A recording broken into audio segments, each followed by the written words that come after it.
From Los Angeles, the home of film and television, this is Film Music Live, a webcast featuring outstanding composers, orchestrators, filmmakers, and more from the world of music for film, television, and video games, talking about their work and answering your questions. Film Music Live is sponsored by the Film Music Network and Film Music Institute. And now the host of Film Music Live, Daniel Schweiger.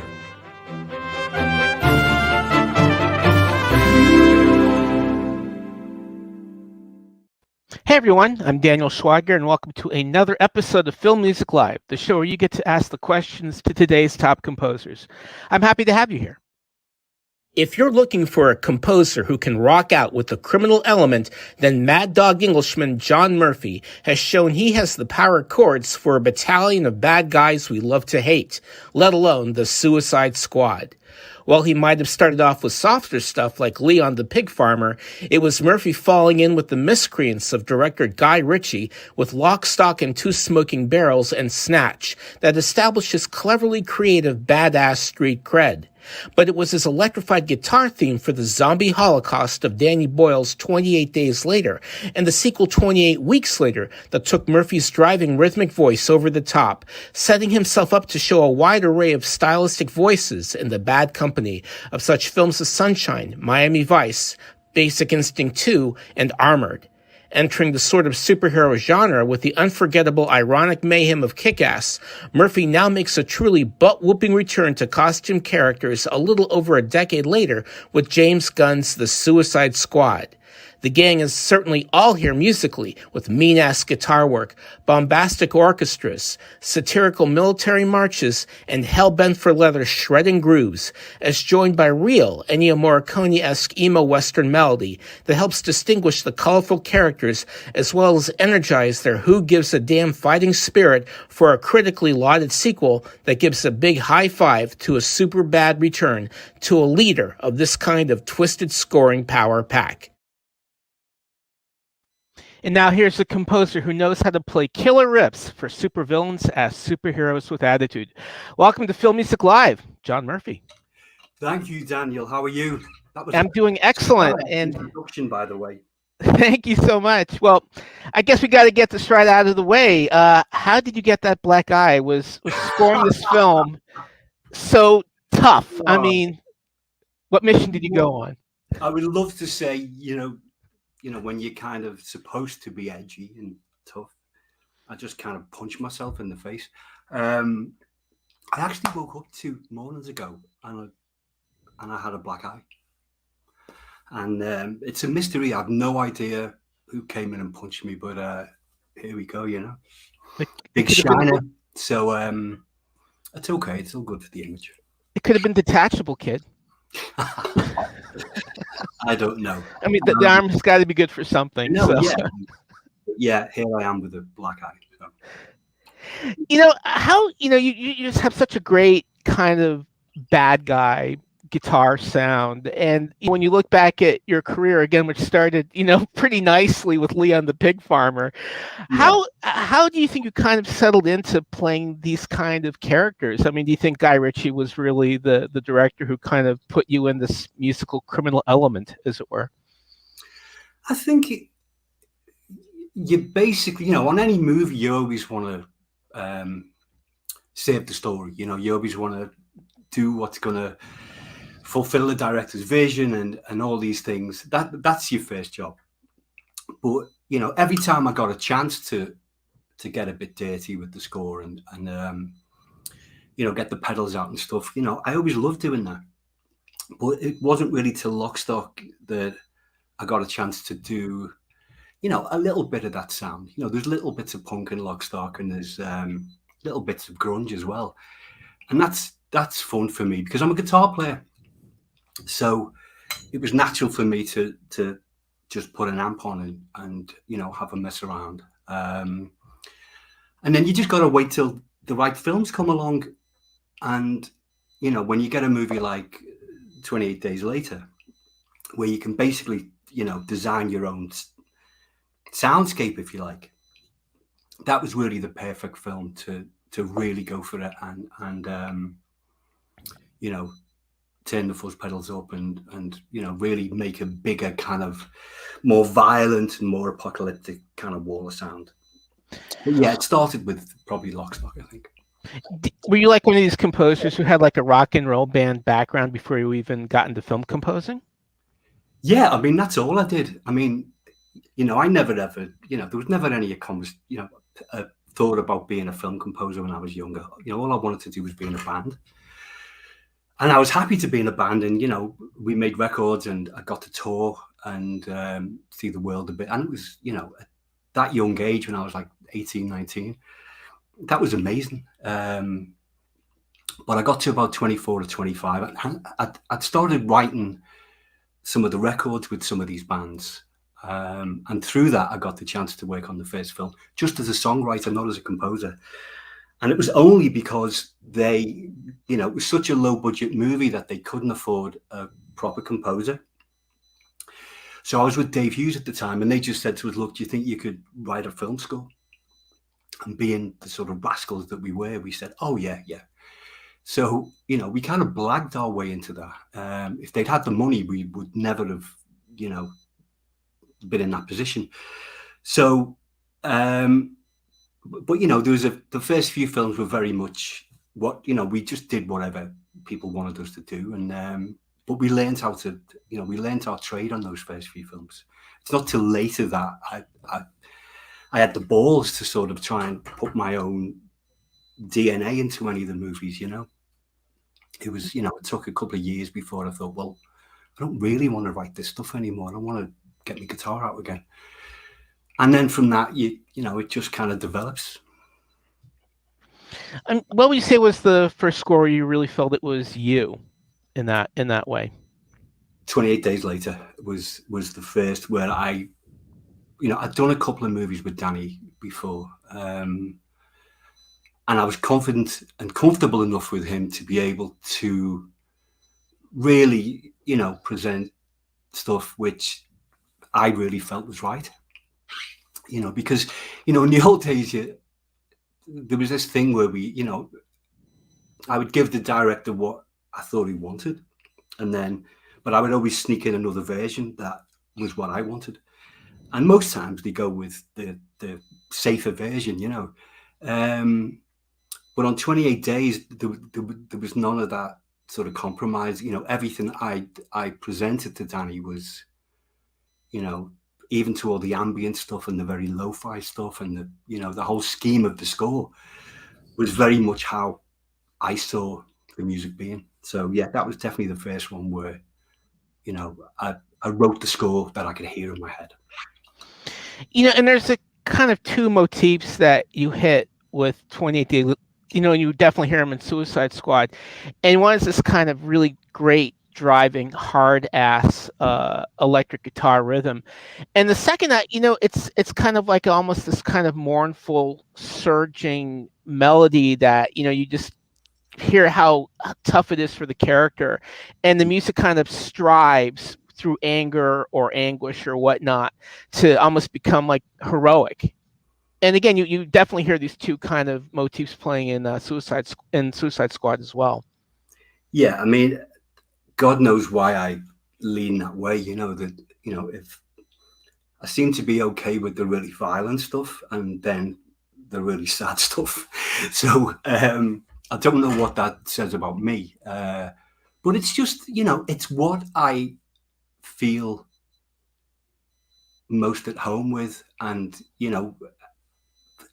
whenever I sort of write something that I know is going to be an action theme, I'm never thinking, big drums and fast staccato strings and stuff. In my head, it's the same sound. For me, that's what's exciting. That crashing guitar stuff and very heavy punk rhythms and walls of distortion. I mean, that's what I hear.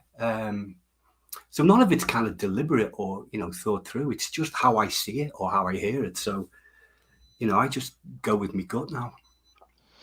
Now, Your first superhero score, although again it's like a non-superhero film, which is the kind of joke of it, is Kick-Ass, which you come on board after there's a score kind of already there, and again it's this great, violently seditious film. What was that experience like? It was great because I'd already decided to take a break before that movie, and I was supposed to do it. And there come a point where some of the stuff that was in the temp, Matthew couldn't get past, and I had a great relationship with Matthew. Matthew was the producer on Lock, Stock and Snatch, and we knew each other well, and so we just said, look, I'd love to get this sound in the movie. Can you just come in and do a few cues? And I thought, oh, okay, yeah, let's do it. And then he sent me the movie, and I loved the movie. It was so funny, and of course, once he drew me in, it was fun, and it was fun working with the other guys because I've never really worked with that kind of collaboration before. And then from that, I ended up just writing, I don't know, there's about 24 or 25 cues in the film. But some of it was with Marius, some of it was with Henry, some of it was with Ilan. So it was like being in a band again, It was actually a lot of fun, much more fun than I thought. And I really enjoyed doing Kick-Ass. I mean, the two real standout sequence in Kick-Ass that I love musically was the whole kind of rescue of Big Daddy. And even though it's a song like, just anything involving Hit Girl. I mean, how in a way, how do you think that Kick-Ass set you up for Suicide Squad? Just is tonally and thematically with this kind of oh so wrong attitude towards the comic book movies.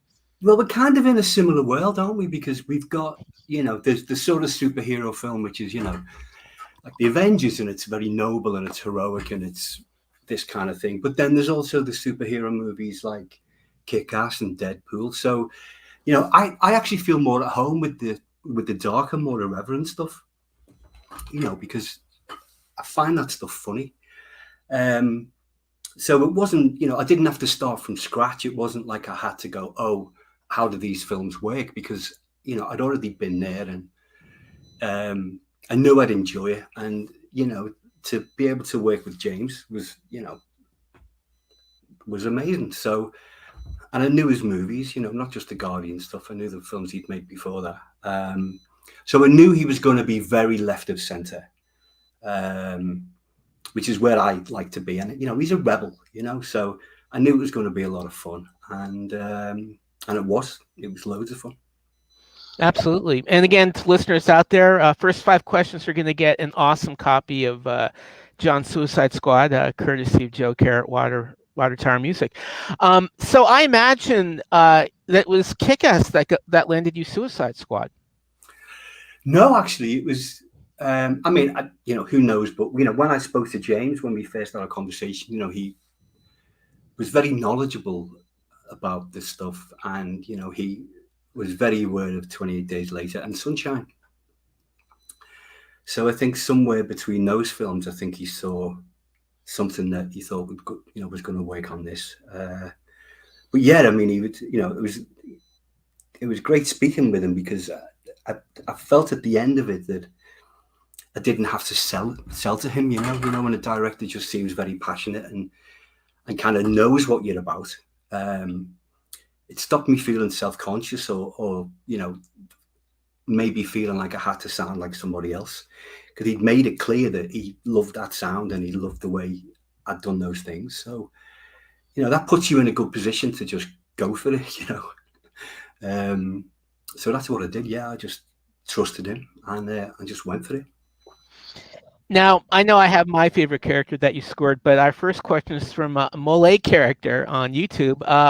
What character did you most enjoy scoring in Suicide Squad, and why? Oh, God, that's a good question. I don't think I didn't enjoy any of them. I mean, they were all like loads of fun in their own way. Polka Dot Man was good because I was trying to figure out a way of having a different sound for him, because he's kind of separate a little from the other members of the squad. You know, he's got these interdimensional powers and stuff, and he's actually the most powerful of all of them. And I was thinking, well, what can I do to delineate him from all the other characters? And I kept hearing in my head this kind of shitty little lo-fi Moog, 1973 sad sort of sound, which I love anyway. I mean, I love, all the old synths. And I thought, great, well then that'll give me an excuse to kind of write some of that stuff. But I knew it had to have a lot of sadness in the tune, because when it's introduced, he's explaining how he became the way he is. So it's a very poignant scene. So that was good. And King Shark was cool because, he's such a funny character. He's just a big shark in like Bermuda shorts, and he's carrying all this innocence about with him as well, because, he just wants friends and all this funny stuff.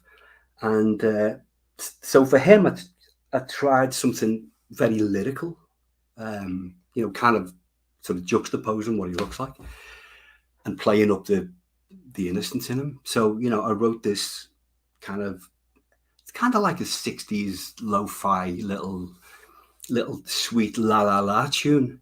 And I didn't think James would go for it, but as soon as he heard it, he got it, So that was fun. But probably the character I enjoyed the most was Harley writing the things for, because we can see that she's this kind of psychotic, badass, awesome character. But the theme in the movie that meant something for Harley was really playing up, how broken she is and her vulnerability, and beneath all of this,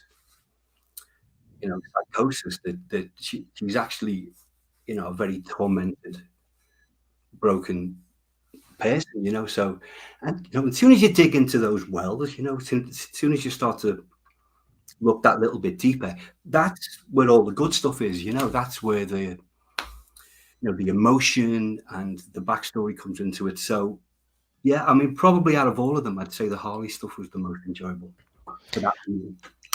I mean, one of my favorite musical moments, and a real standout musical moment, is where King Shark is looking at the aquarium of what seem to be cute little fish, and you've got this almost kind of Ennio Morricone meets Suspiria melody happening there. What inspired that?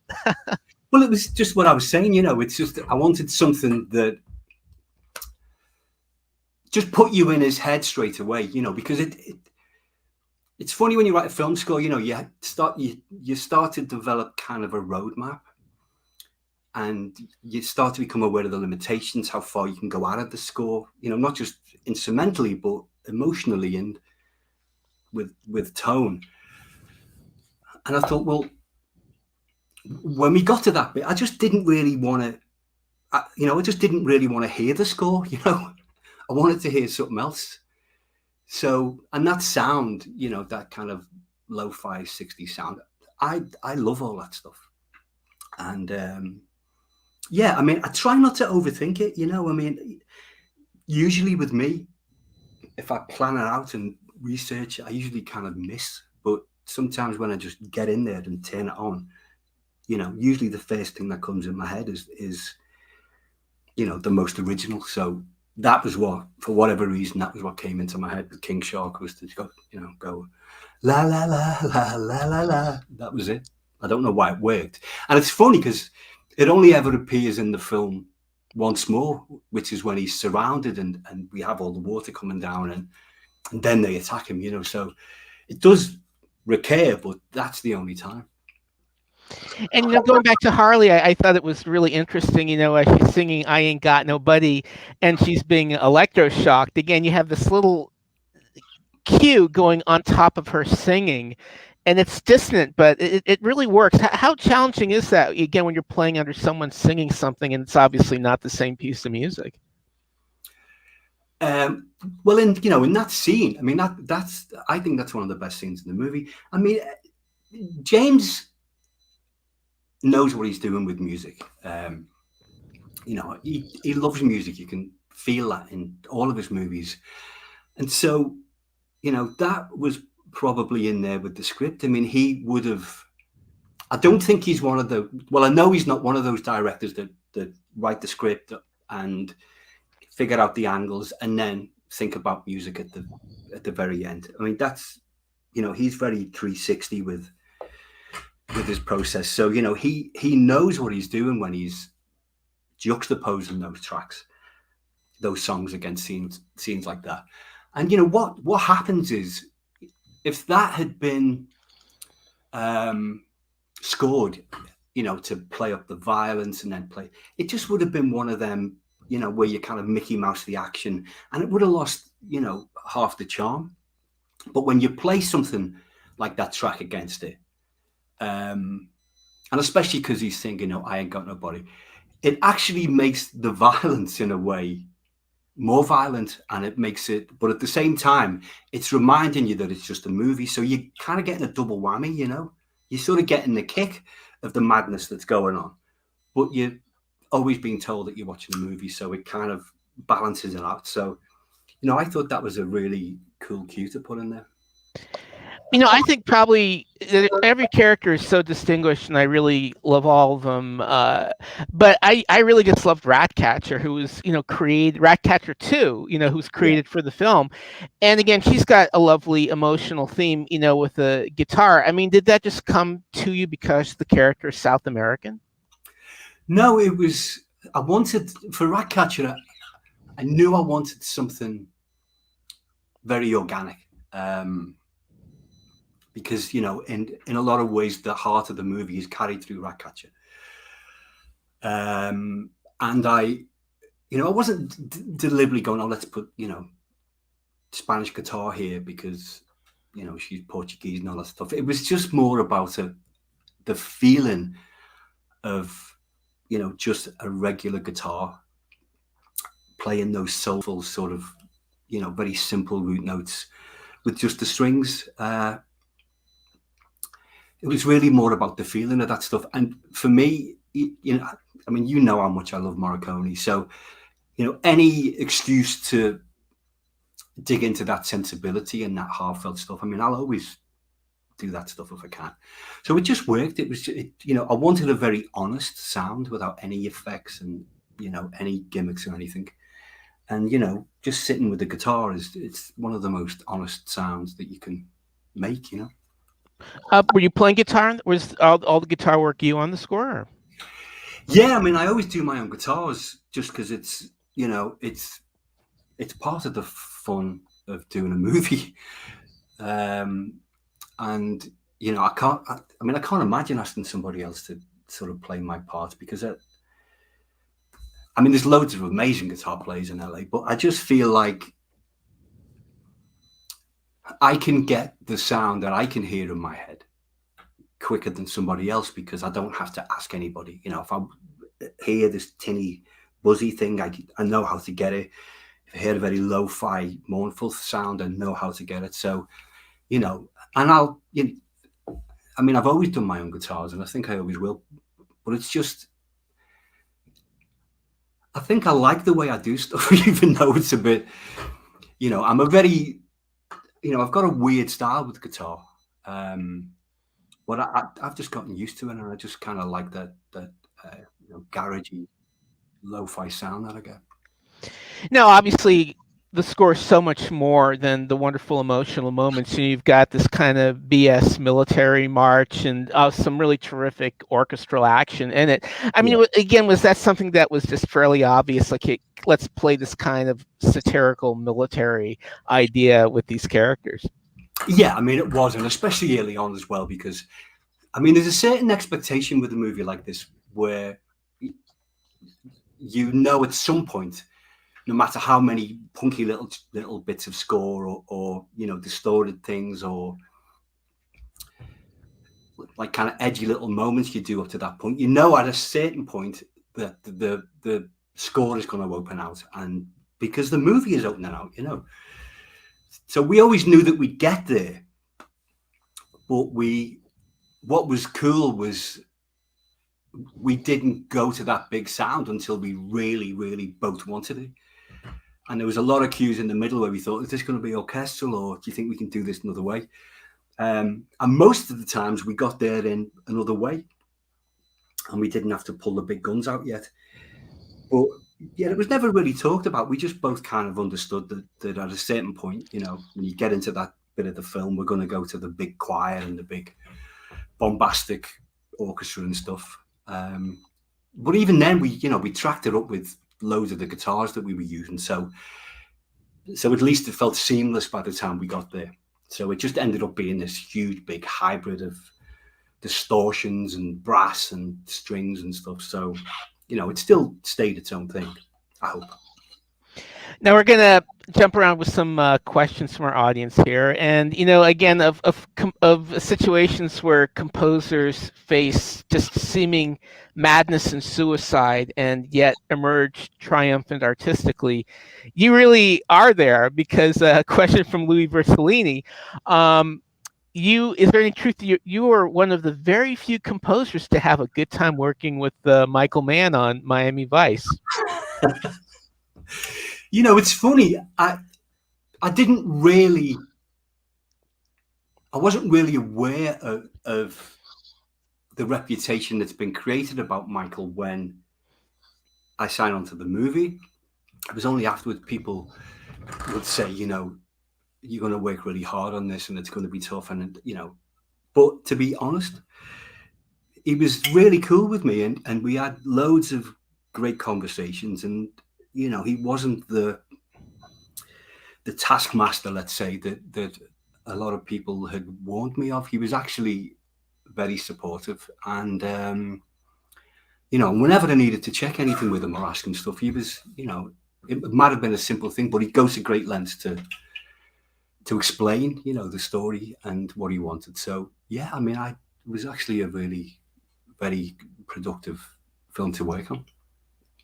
Yeah, you know, and I think it's a fairly cool, underrated movie, and especially score. I don't know if it's been released properly, along with so many terrific scores, you know, that you've done. You know, like Sunshine, which has been my cause célèbre to get out. But again, you know, when you have a property with such an established TV sound by Jan Hammer, and then you have to kind of put your own stamp onto this, you know, when it becomes a film. Yeah, I mean, Miami Vice was a long time ago. From what I remember with doing that, it was very much a case of, you know, I'd be sending stuff to Michael, but the cues would pop up somewhere else. They'd just, you know, or they'd be edited and put. And, you know, at first it felt weird, but it's just how he works, you know. I think he takes everything in, and then he's famous for reimagining stuff and going, well, maybe I'll put that there and put that there. It was just different. I mean, it wasn't any less creative because I was still having to write everything. It's just that when Michael has got something, then to him, that's another reason to have ideas, you know. So he took what I was doing and he just, you know, used it whichever way he wanted. Now, jumping back into Suicide Squad, I mean, you know, technically it's just so accomplished. You know, I believe that the whole film was shot pre-pandemic, but obviously all the post was done during the pandemic. What was it like, you know, working with James during this and getting the score done, you know, so well? Well, I mean, my first worry was that, you know, I wasn't going to have any collaboration because obviously, you know, he was in one place, I was in another place, and everyone was just locked down. But the irony is it ended up being one of the most real collaborations I've ever done with the director, because we were just constantly talking to each other. You know, we were emailing, you know, if I really needed to know something, he'd get back to me really quick. And so, you know, we were speaking or texting, you know, almost every day through a lot of the writing process.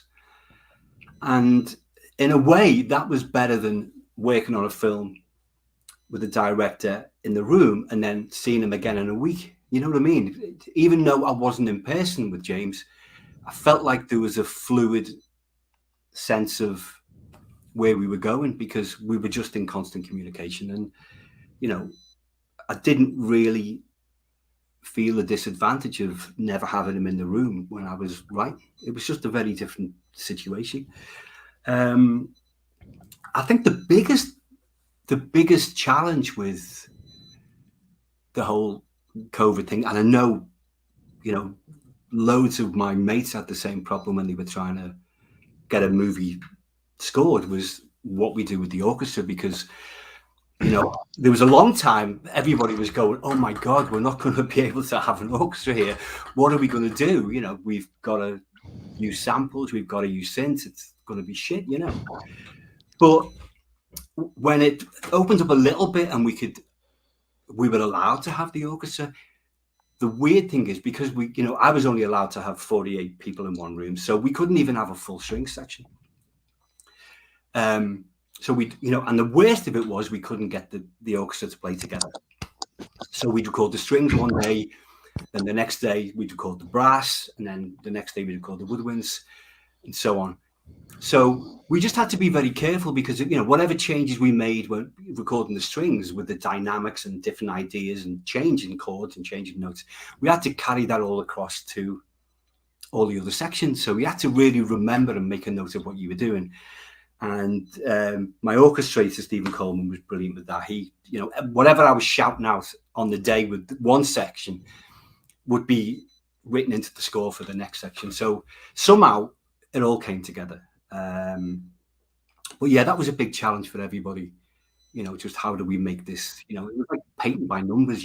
But everyone got there, and we, as far as I know, everyone was happy with the results. So.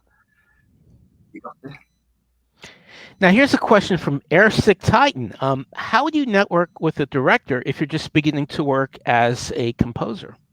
Sorry, what's your suggestion? Like, how do you begin networking with directors if you're starting out as a composer? How do you network? God, I don't know, because I sort of fell into it in such a weird way.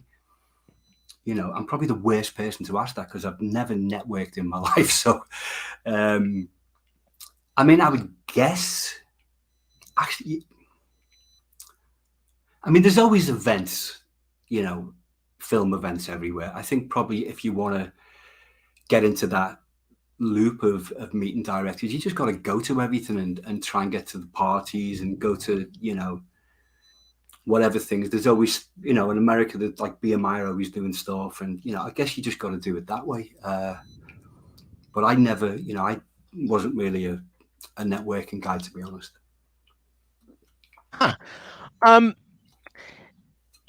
believe there's also some chorus going on in Suicide Squad as well. There's some chorus going on in Suicide Squad as well. Voices.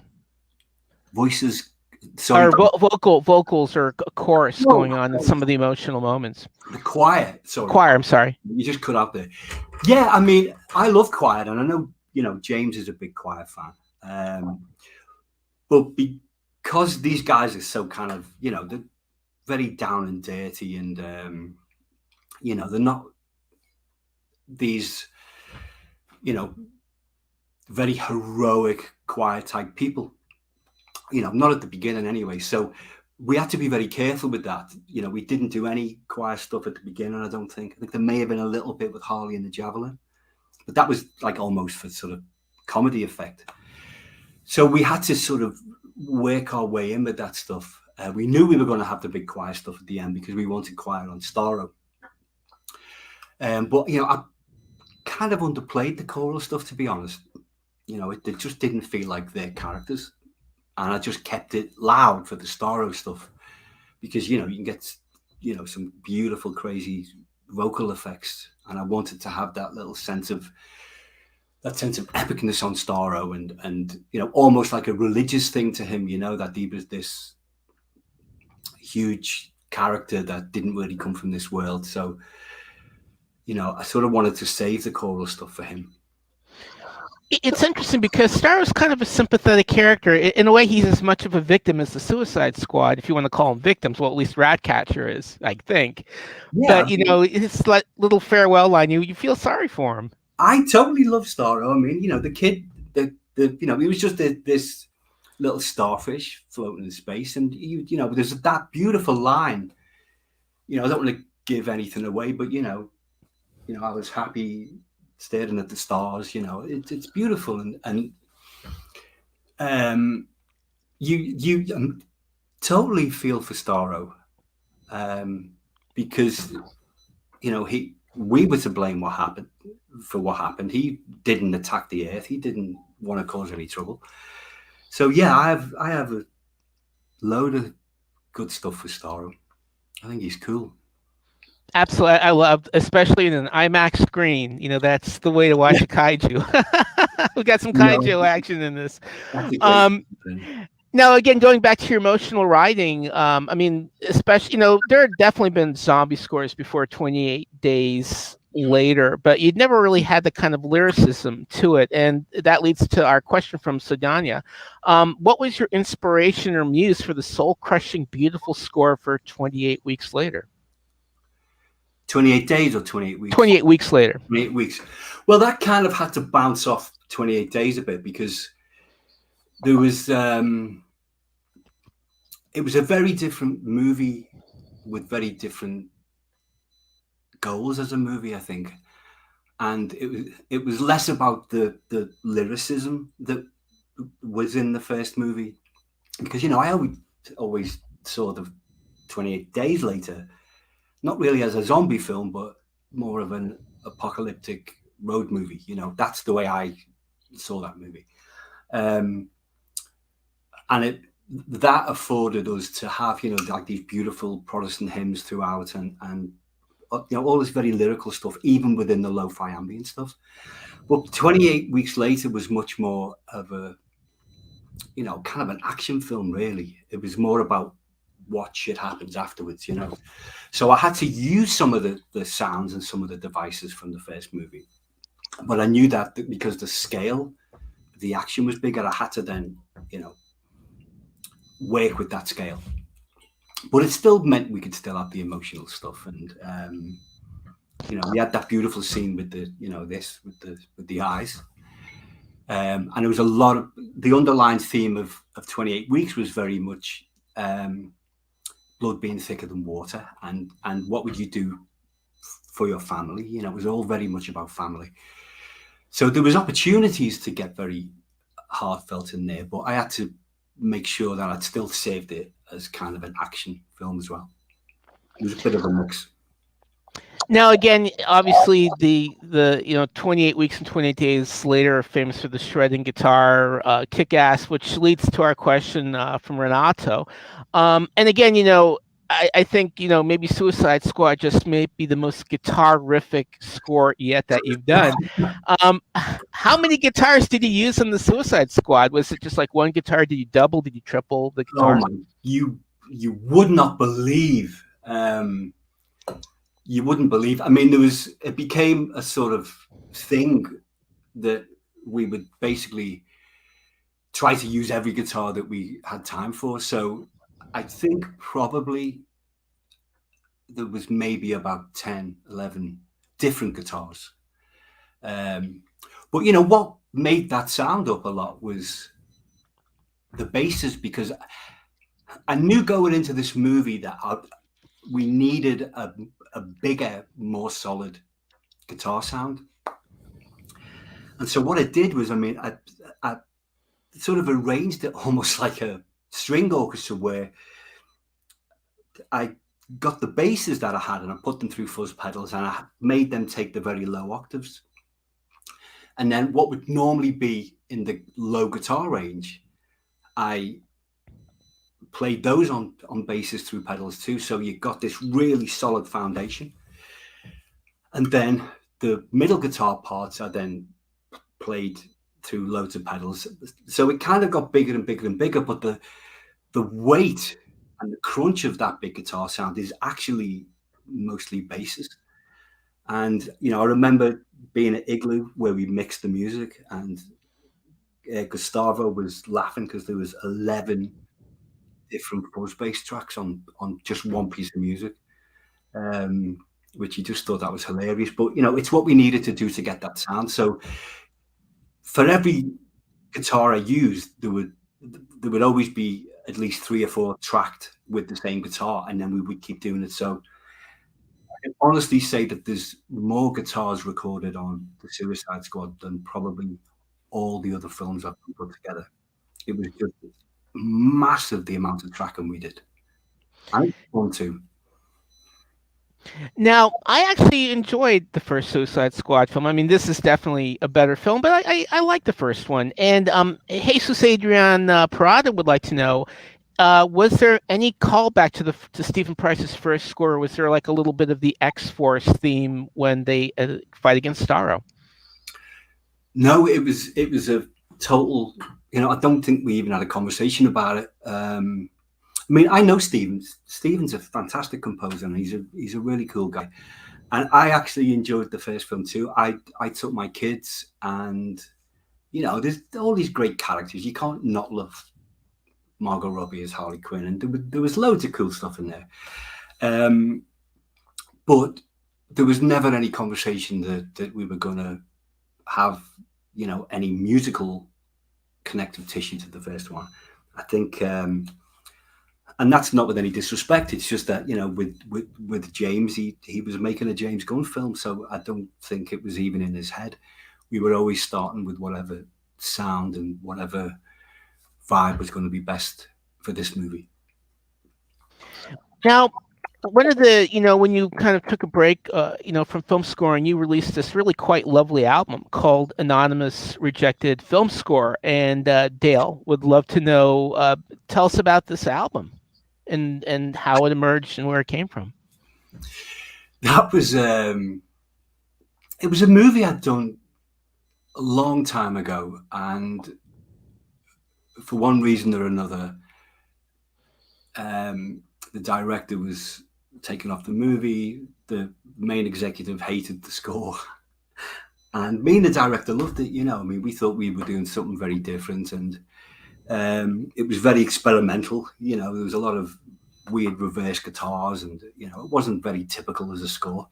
And it's just one of them things that happened. So I got asked would I collaborate with another composer that they really wanted to begin with, and I just said no. I mean, I don't really, I'll write it again for you, but I don't want to do this with another composer because it'll just dissipate it. Either fire me or use me. So we just hit that stalemate, and then that was the end of that score. But I really liked it. I thought there was some really unusual original material in there, and I thought at the time one day I'll rework some of this stuff and just release it for myself. So years later, when I took the break and I set up the record label, I thought, I know what I'll do. Maybe I'll just have a mess with some of those tunes and see what happens. So, it's very different to what the original demo score was, but, it was nice to work with some ideas that I trusted in the first place, and then just, have a play with them without it being constricted in any way. So that's really what that album is. It's kind of a remix of an old demo score. Well, it sounds great. Now, your team at White Bear PR is noticing some guitars in back of you, and they want to know, do you want to play something live? Am I going to play something live? I know that would be Chandler. Oh my God, no. You're on the spot. Really? Yeah, but the best riffs in Suicide Squad are like the one note riffs, Okay, I'll tell you what I'll do, just to make it funnier. Let me go and find the stupidest guitar I've got in the next room, and I'll play something on that just to... Okay. Actually, So just so you know, this is the guitar I used on most of the score. This is a beautiful custom Pistolero Bandito. This is my baby. This is my favorite guitar. But I'm going to go and find something else because this needs an amp. Let me find something that doesn't need an amp. Hold on.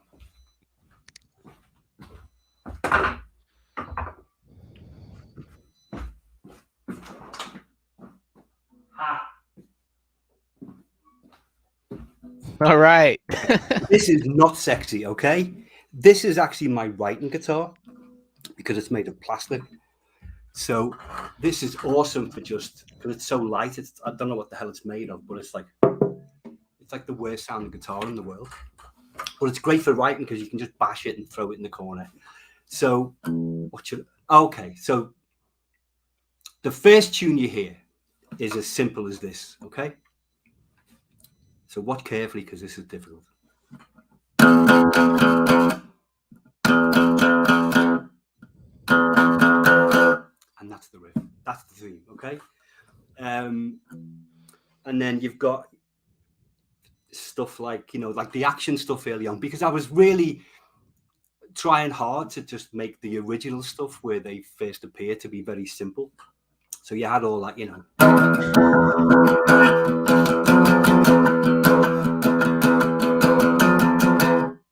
got this kind of punky sort of vibe. So yeah, I mean, it's a guitar score, but I wanted to keep that primal, raw, driving sort of vibe to it, because it fitted those characters. It just felt like there was nothing more exotic about them that needed to be, complicated. So that's basically it. So am I done now? Can I put this back? Okay. It's okay. And there's going to be people going, "Oh my God, he just did 2 themes with 1 note." Anyway. But if it works, it works. So it's all good. I should have tuned it first, though. What was the essentially like the kind of creative process? Like, I mean, would you basically like have James like on a computer monitor as you were just like strumming away like that when you were kind of working out grooves for the score? No, I would just kind of jam along to the picture, and I'd record stuff as I was doing it. And if I was playing something, if I sort of hit on something I liked, then we'd put a scratch down to picture kind of roughly in place. And if, like I'd maybe put 4 or 5 scratches down at different guitar riffs or different ideas, and then I'd listen back to them to picture, kind of see what was doing what. And then just pick one that I thought was the most original or had the most legs. And then we'd demo it, we'd map it out and start building up the track from there. And then I would send the demo to James. So it's again interesting. Essentially, again, it really is a superhero movie, even though these are supposed to be the bad guys. But knowing that these were the bad guys, especially at the start of the film, did you ever kind of pull back on the temptation to resist having the music being too heroic or good guy-ish, to always kind of give an edge to it as opposed to playing these guys are the heroes? Or yeah, I mean, totally. There was no way we were going to do that because it wouldn't have been truthful. Because when we first see them, maybe with the exception of Ratcatcher, they're like the bottom of the supervillain or superhero barrel. They don't want to be there. None of them, and they, there's nothing that on the surface. There's nothing that noble about them. But because they have such a long way to go, it just meant that we could start the score at the bottom too. We could keep it punky, loads of attitude, because these guys have attitude. They've got swagger. They've got all that going for them. They're very colourful, but they're just not heroes yet. But what we knew was that even though they were these very scummy kind of characters, we knew that they were redeemable. We knew that they all had something unique to themselves that could make them heroes, and that's what made them interesting. But not for one moment did we feel like we had to hint at any of the sort of heroic part of them, because it just wasn't there at that point. And even when we go into the prison to and we're introduced to the other characters, the little drum thing going on and the little mock heroic, I mean, that's us having a laugh, because that's kind of what those movies should do. but we did it in a way that played up the humor, and we weren't serious about it. We were just having fun, but we never felt like, oh, we need to inject more, more heroic stuff in here. It was just, let's just let them be. They are what they are. Let the music sound like that. Now, here's a question from Dale. Again, there have been a lot of composers, who've spent years of their life in film music school, and they've done really great work. But again, there's also a lot of composers who have never been to school and have a really kind of great rawness to their work. So Dale asks, in what ways has being a self-taught instrumentalist played a role in establishing your voice or your staking ground as a film composer? I mean, huge. I mean, for me in particular, I think it kind of meant that I had to compensate, because I didn't do the whole Juilliard thing and the whole music school thing. It made me focus more on the story, understanding story and trying to be a little more original. And really, although I didn't know it at the time, it made me focus on the stuff that's actually the most important. I mean, I would have loved to have gone to Juilliard, and I would have loved to have gone, had that whole education, but it just wasn't the way I came through. And so, as I say, it forced me to think a little differently about movies and, what music can do. So it's certainly an advantage, but there's no way it's a, prerequisite to be a film composer. I think much more important is to have your own sound and really understand, the story well, and understand how music works. And that doesn't just come from going to college, it comes from studying films that you love and figuring things out yourself. And, after a certain point, you develop kind of a road sense for it. But because you're self-taught, you end up just figuring things out your own way, and you'd end up doing things your own way. And then what you're actually doing is you create your own DNA for how you do stuff. And it doesn't matter whether it's an action scene or an emotional scene or a comedy scene. You're already becoming your own sound, you know what I mean? And so I think if you want to be,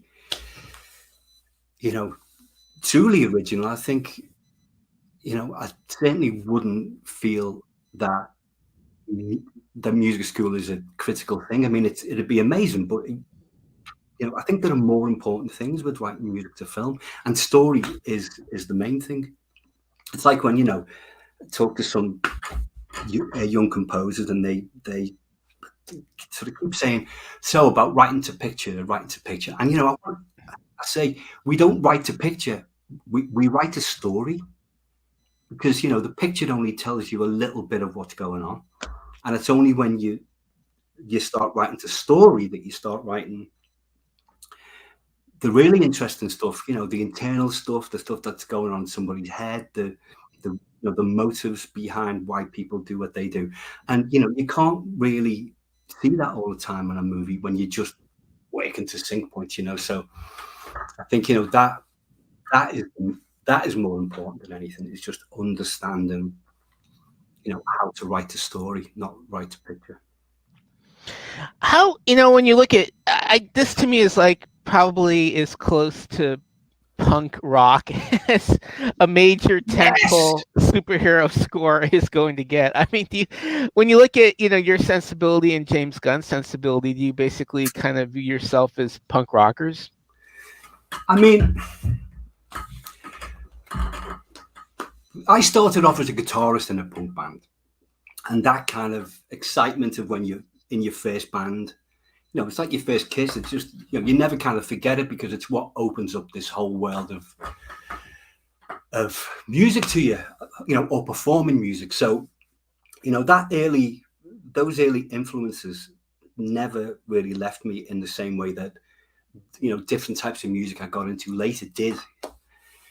So I think for me, having the chance to work with someone like James, who I think was also in a band, and he's into punk and he's got all that going on. It just sets us up perfectly for having a sort of dialogue where we both understood each other.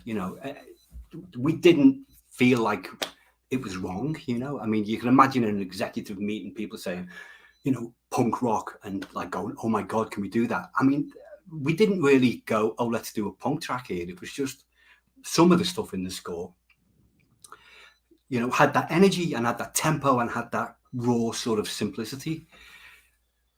And it just worked. I didn't have to explain what I'd done to James. It was just, you know, I would do it and send it, and then he'd come back and make it better. You know, we'd talk about it and then we'd change stuff up.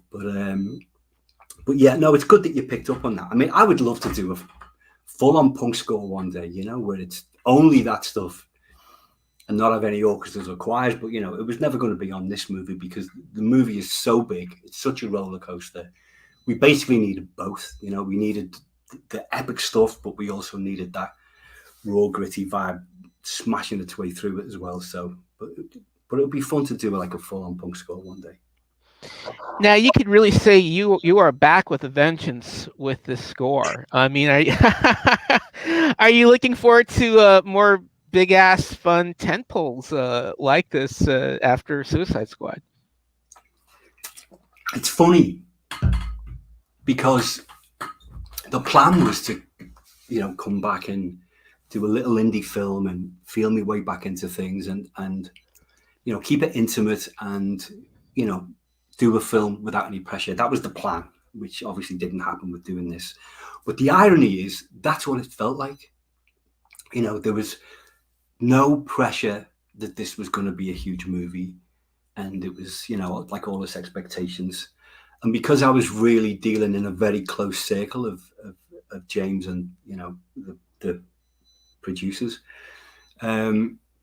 it felt like I was doing an indie film. I mean, that's what it felt like. It felt like, you know, the old days, you know, where you make a decision between you and a director and that's it. You don't have to ask anybody else or you don't have to sell it to anybody else. So, you know, in a way, yeah, it's, you know, it's this massive monster of a film, but doing it, actually writing the music for it, felt like I was doing it.